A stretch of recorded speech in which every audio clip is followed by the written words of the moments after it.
Assalamu alaykum hörmətli televizor köküçülər. Uyğur televiziyasının gündəlik xəbərlərini görüşünüzlə qarşı alırıq.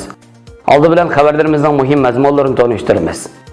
Mısırdan qayıtqan 7 aşpaz atalmış terrorluq cinayəti bilan ayıplanıb 10 illikdən yuqori kesib ötilgan. 2019 yıllık dini erkinlikni ilgiri sürüş ministerler yığını Washington'da başlandı. Xitay iqtisodinin eşiş nisbati 27 yildan buyanqi eng töven seviyeye düşkən. Tövəndə diqqətinizə xəbərlərimizdən təfsili məzmunlarda bolsun. Erkin Asiya radiosunun xəbərdə sabiq məhbus Mehmet Dursun Osmanның Xotəndə qamoqxanada görgən və anlığanlarga asasən bayan qilishçə, onun bilan Misrdagi Aslam Uyg'ur ashxonasida ishlagan 7 kishi yurti Xotan xoneriga qaytgandan keyin Xitoy hukumatı ularni jinoyatchi guruh deb qarab 10 yillikdan yuqori o'xshamagan muddatli qamoq jazosi hukm qilgan ekan. İlgari Misrda 6 ay oshpazlik qilganlik uchun Xotanda 1 yildan ortiq qamoqxonada yotgan sobiq məhbus Mehmet Dursun Osman Misrda o'zi bilan Aslam ashxonasida ishlagan 7 oshpazning 2017 yil yurtiga qaytgandan keyin 2017 yilning o'rta oxirlari 10 yillikdan yuqori kesib o'tilganligini oshkorlagan.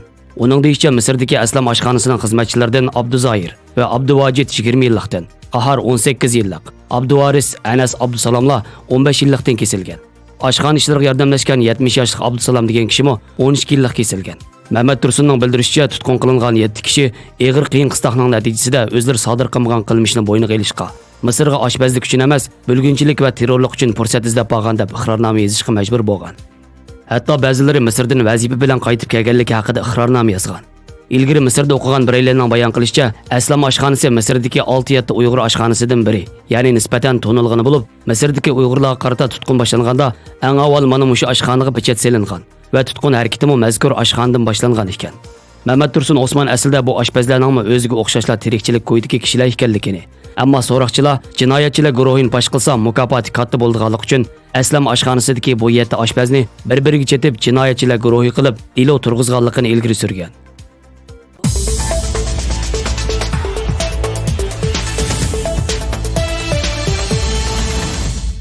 15-yil kuni 2019 yillik diniy erkinlikni ilgari surish ministerlar yig'ini Amerika tashqi ishlar ministerligining o'rinlashtirishi bilan Washingtondagi Yahudi qirg'inchilik muzeyining yig'in zalida boshlandi.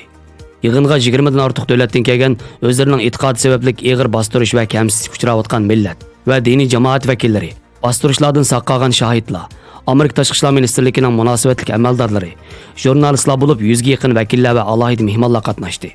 İçiliş murasimi xalqaro diniy erkinlik alohida elchisi Sambir Ombek apandining mehmonlarni qarshi olish nutqi bilan boshlanib, diniy erkinlikni ilgari surish ministerlar yig'inining içilish murosimining insoniyat tarixidagi eng vahshiy va ichinishliq irqiy qirg'inchilikning xotiri muzeyi bo'lgan Yahudi qirg'inchiligi muzeyida boshlaganligini, bu alohida xotir muzeyida turib, insonlarning aqalli inson haqlari bo'lgan diniy haq-huquqlari qo'g'dalmaganda, ularning yana qanday bostirish va qirg'inchiliklarga yuzlanishi mumkinligini aslatish bilan birga diniy e'tiqodi sababli bostirish uchrayotgan xalqlarning vaziyatiga bo'lgan cho'nqur andishlarni ifodalab, xalqlarga e'tiqodi sababli ziyonkashlik qilayotgan hukumatlarning bostirish siyosatlarini to'xtatish va barliq shaxslarning kishilik huquqiga bo'libmi diniy e'tiqod erkinligiga hurmat qilishga chaqiriq qildi.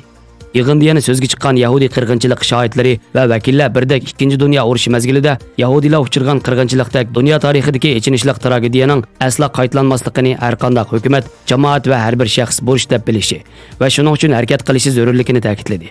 Yig'inga Uyg'ur, Tibet, Falun Gong qatorliq Xitoy tarafidan bostirishga uchrayotgan jamoat vakillari sharaf mehmoni sifatida qatnashdi.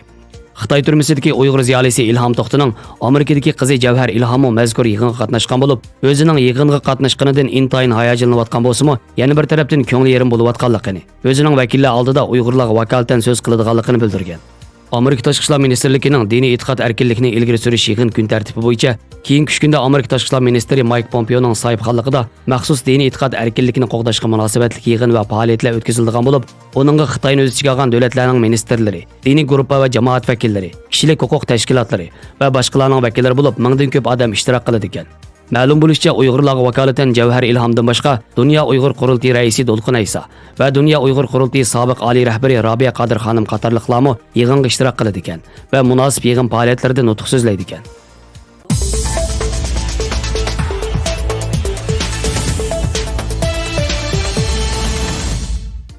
Xitoy bilan Amerika o'rtasidagi savdo urushi tufaylidan Xitoy iqtisodining bu yil 2-fasldagi o'sish sur'ati 6.2% bo'lgan va 27 yildan buyon eng tuban saviyaga tushib qolgan.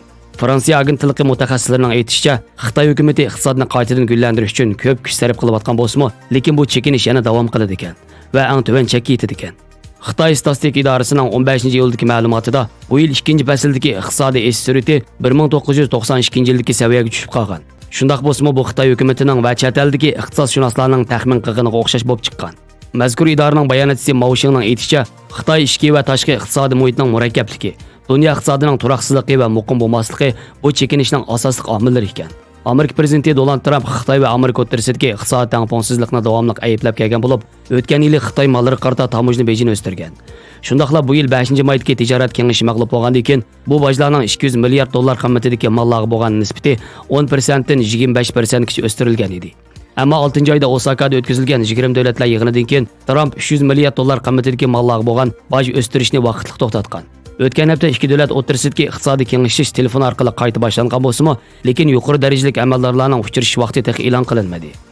Vanda shirkatining bozor analizchisi Edward Moyaning aytishicha, tijorat urushi Xitoy iqtisodiga intayin cho'ng ta'sir ko'rsatgan bo'lib, iqtisod eng tuban chek yetguncha bu salbiy vaziyat to'xtamay davom qiladi ekan. Xabarlarimizni ko'rganingizga rahmat. Ko'rishguncha omon bo'linglar. Xayr xo'sh. Allohga omonat.